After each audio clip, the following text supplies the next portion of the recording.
In this week, we'll start by introducing the notion of a closed set. As we said before, closed sets are just complements of open sets. However, following the definition in the book, which is slightly different, I mean, it's completely equivalent, but the point is that you don't speak about complements of open sets, but instead introduce some other concepts before actually giving a sort of a more complicated notion of closed set, which, as I said, is completely equivalent to being a complement of an open set. And we're going to follow that just because it allows us to introduce some other notions that we will need in the future. For instance, the notion of a limit point, which is the starting point of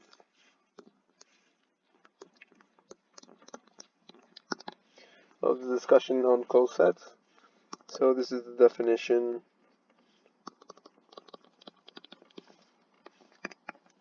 3.2.4. So a point x is a limit point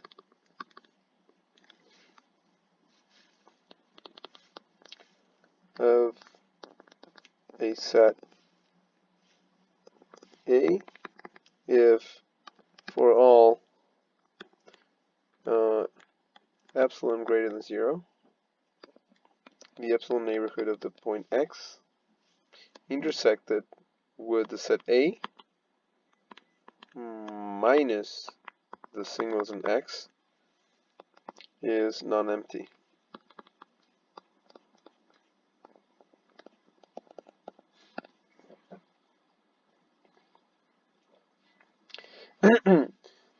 First important thing to notice about this notion of limit point is theorem 3.2.5,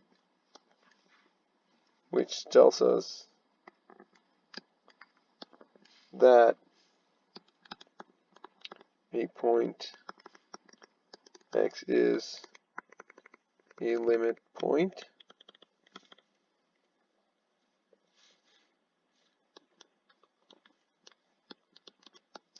of a set A if and only if x is the limit of a sequence of points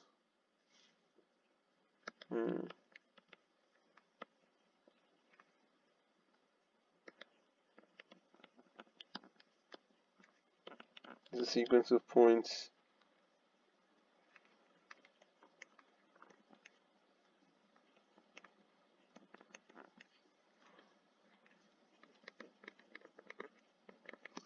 inside A.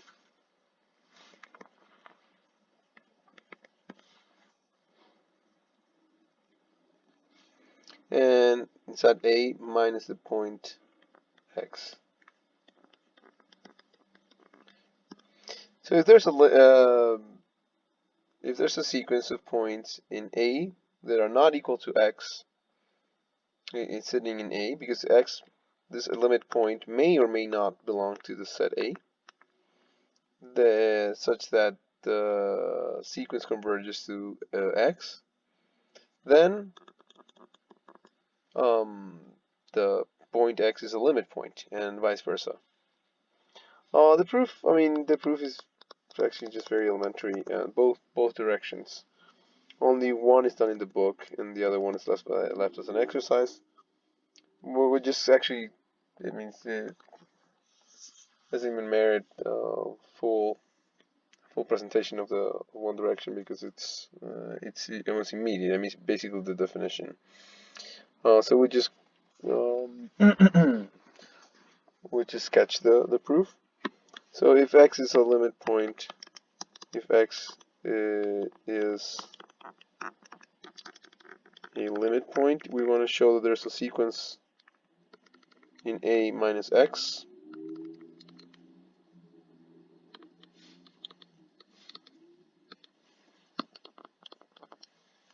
Then we know that for all epsilon, in particular for all n in n,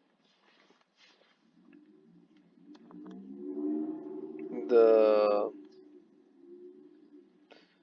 1 over n neighborhood of the point x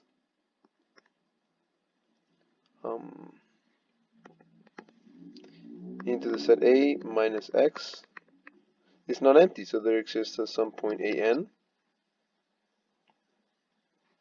There exists some an in this intersection. We know that there's an element because by definition of limit point, this intersection is non-empty, no matter how small the epsilon is. In this case, we're taking epsilons of the form 1 over n. And you can check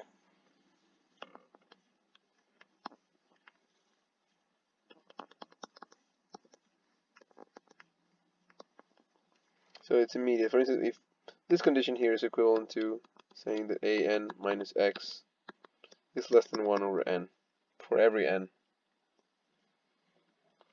So the ANs are generally, getting into smaller and smaller neighborhoods of x.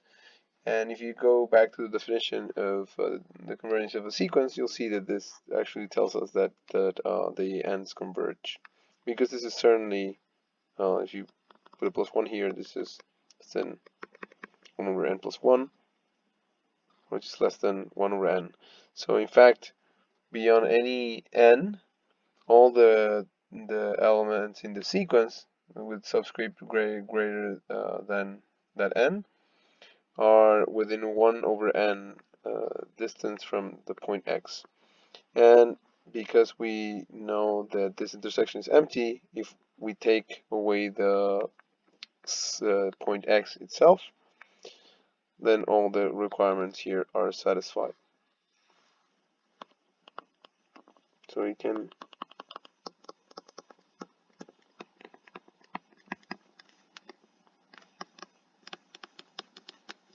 be seen that the an converge to x as n goes to infinity. And the other implication is left as an exercise.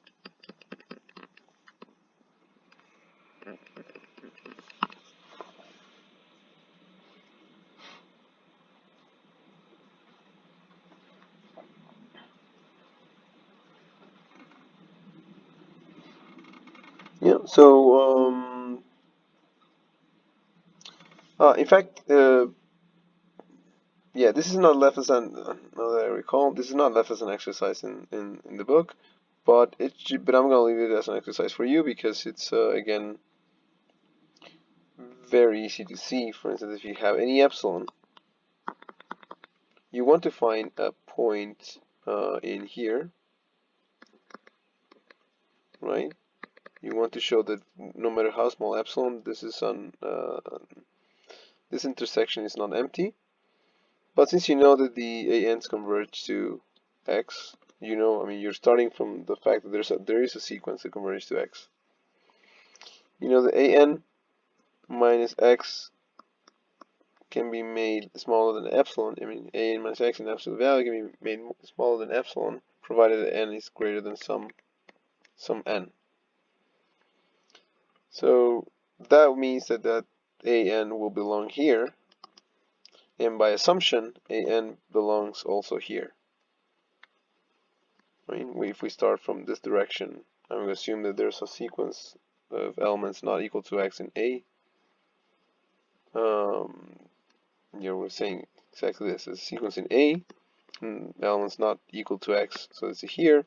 And since the sequence converges, we know that it lies eventually on every small epsilon neighborhood. But I'll leave it to you to complete the details now. Yes, this is not the one where they actually left us an exercise, but again, it's pretty immediate, and you should try to do it. Complete the details. This is more like a routine kind of thing. Now we on to definition 3.2.6. So a point A in A is isolated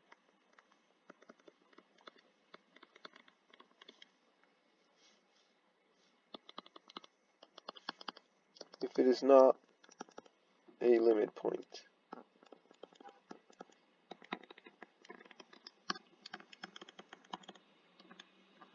So for the definition of limit point, the limit point need not be an element in A, but for the definition of an isolated point in A,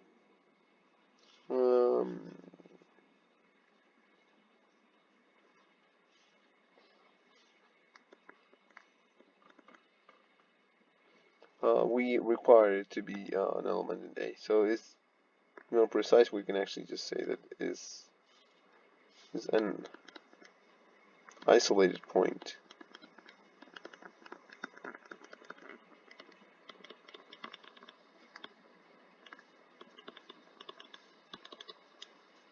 in A, in the set A, because it may not be isolated as some other set. Yeah, but this is just there's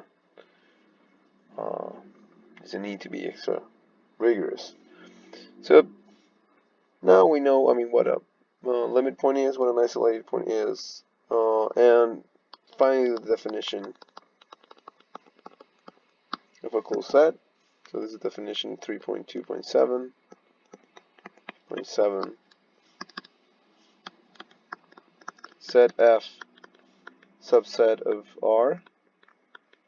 R is closed if it contains all of its limit points.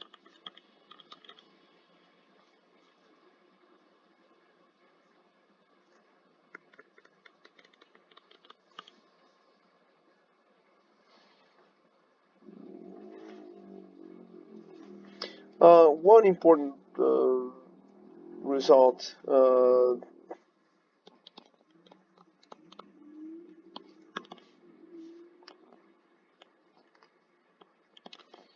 is the fact that a set F subset of the real numbers is closed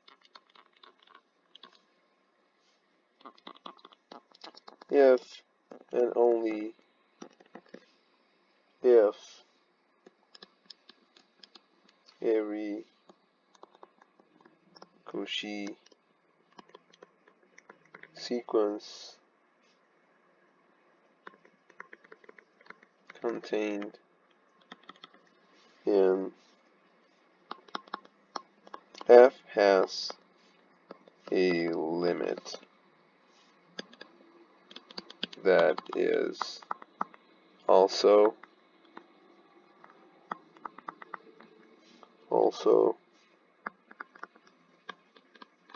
an element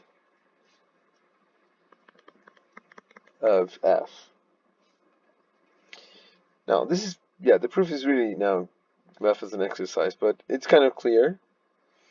So this F, the set F, is a subset of R, which is a complete space. I mean, complete metric space. We briefly discussed what completeness meant. This is kind of implicit already in the action. I mean, the definition of when we refer to completeness in the action of completeness, which is said it was equivalent to the least upper bound property. So why am I saying that? Well, the thing is, if you consider the sequence, which is a Cauchy sequence that is contained within F, that's a Cauchy sequence here in R. And if you remember from previous weeks, a Cauchy sequence in R is convergent. So there would be a point, there would be a limit to that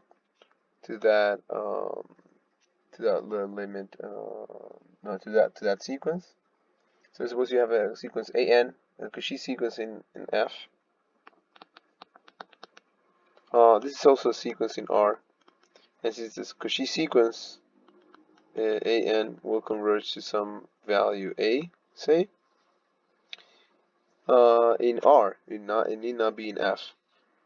But then since there's a sequence in F that converges to a point A has to be a limit point of F, right? And so then, but since the set F is closed, then A belongs to F. So that's one implication.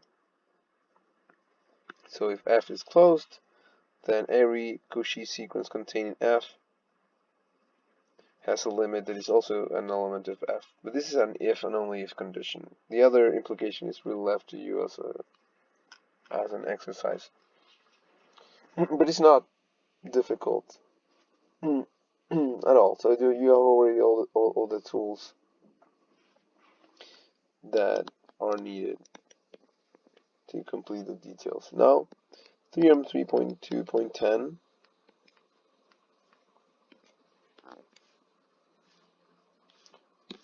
This is just something that we're going to briefly mention. We've already talked about this at length at the beginning of the semester.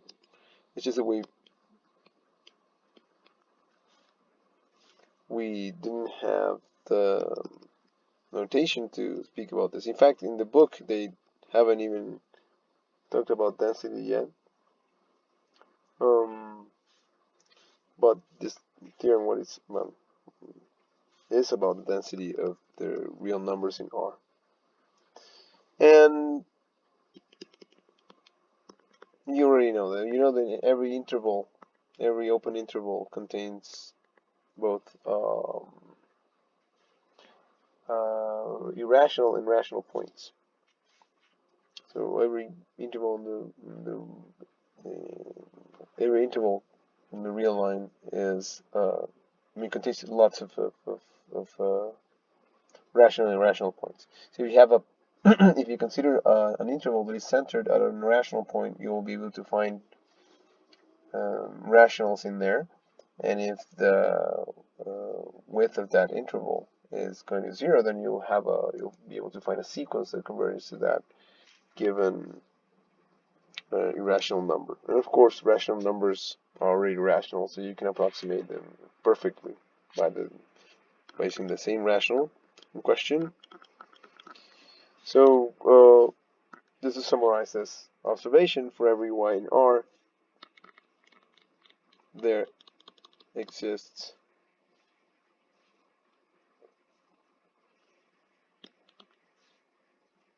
a sequence of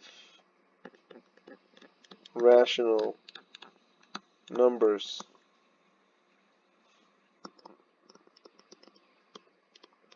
that converges to y.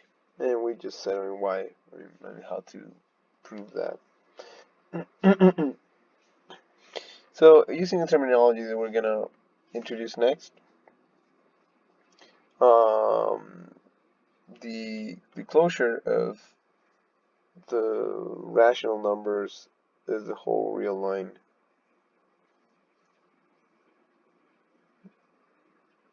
Or every open set contains rational numbers. So it's actually a particular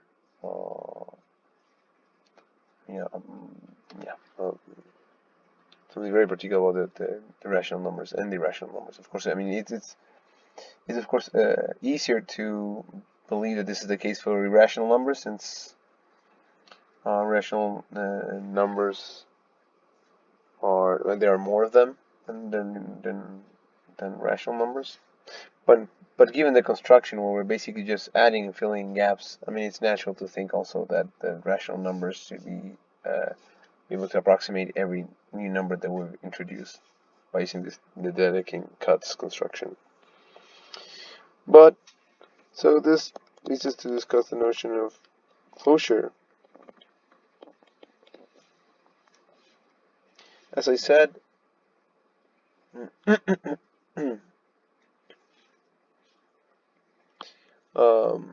this just tells us that the closure of the rational numbers is the whole real line, and that's what it means for Q to be dense. The same thing can be said about the irrational numbers. The irrational numbers, if you take the closure of the rational numbers, it is the whole real line. But what is a closure?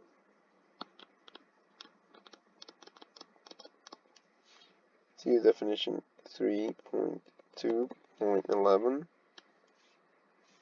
Given a set, a subset of R, let L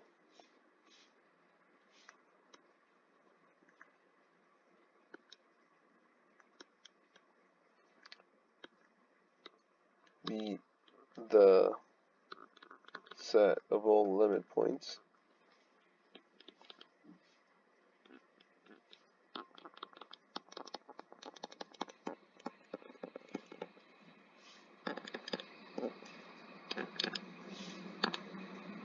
of A. And then the closure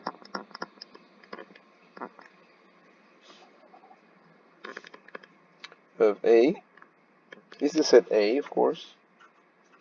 You're closing this set A, is union the limit points.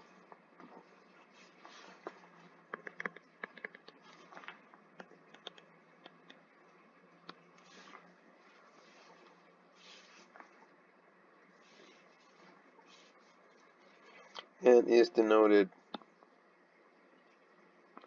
A bar.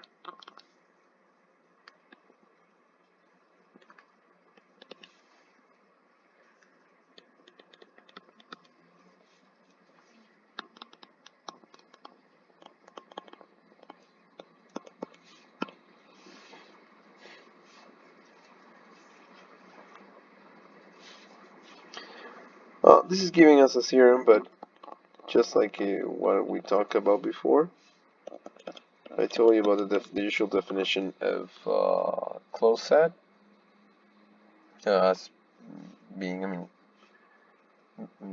being the complement of an open set. So that's the usual definition the mathematicians use. The closure is also introduced in a different way because it's a more general way. So this is actually, this definition using limit points is kind of specific to these kind of situations we're dealing with. I mean, sometimes it doesn't make sense to talk about limit points using sequences, for instance. So there are topologies that are more complicated where the limits of sequences don't actually tell us much about the topology of the space.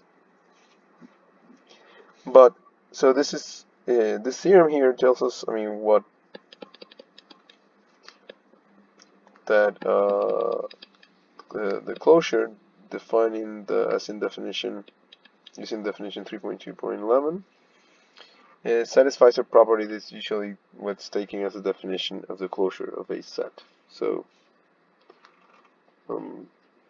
for any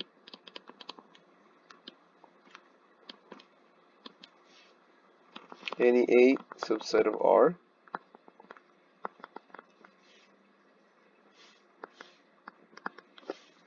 A bar is a closed set, and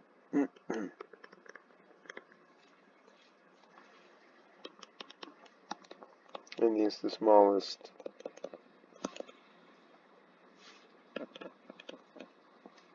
closed set containing A.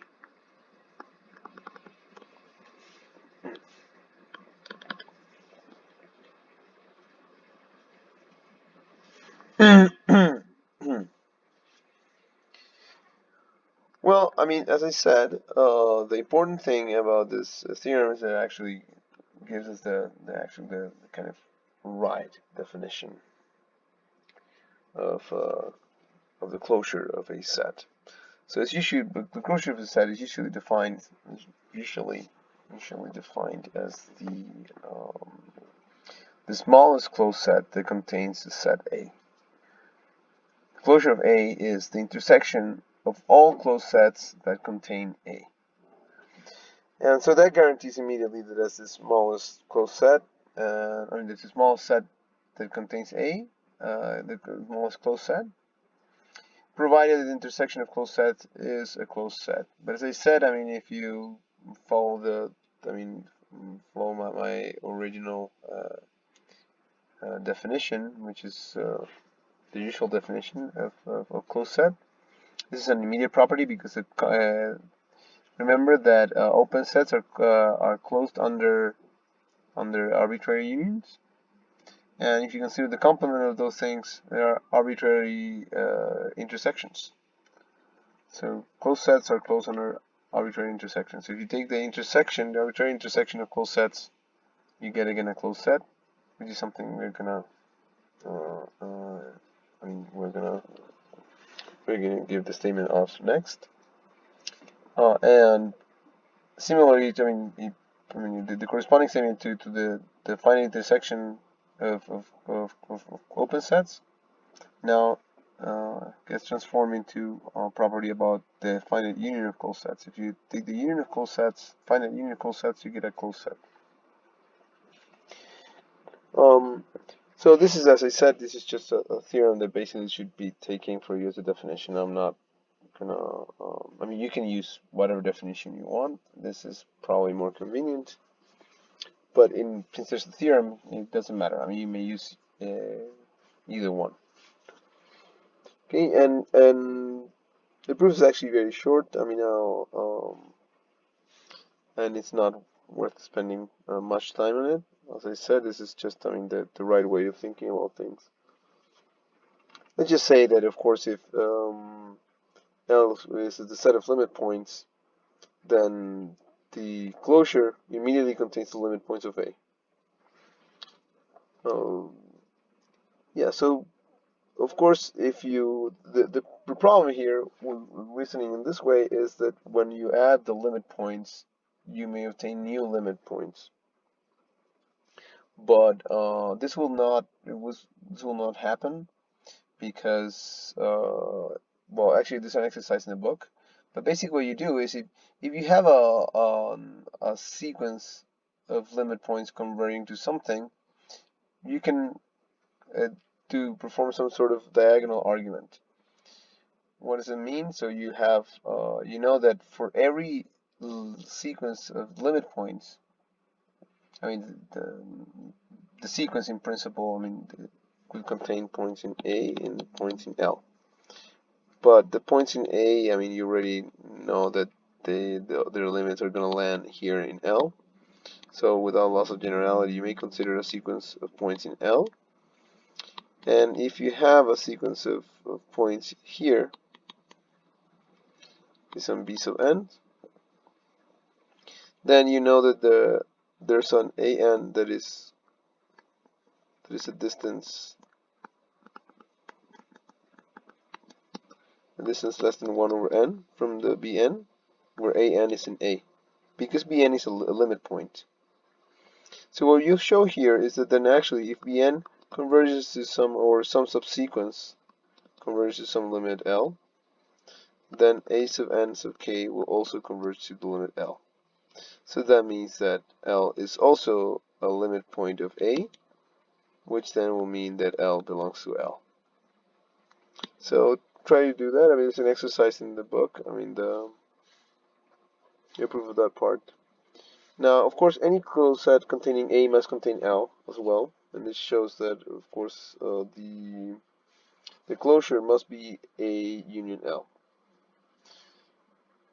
This shows that the closure of A, which is A union L, is the smallest closed set containing A.